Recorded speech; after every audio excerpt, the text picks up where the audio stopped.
This is the easiest Jiggly slime recipe without having to use borax. Step 1. Mix 1 cup of clear PVA glue with 1/2 cup of water. Step 2. Once it's mixed, add 14 tablespoons of contact solution.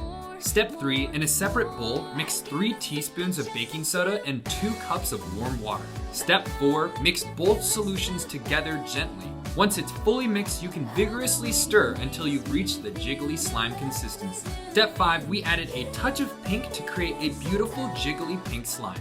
Be sure to note, to play with jiggly slime, you have to be incredibly fast. This slime is for expert slimers only, so have fun and be quick.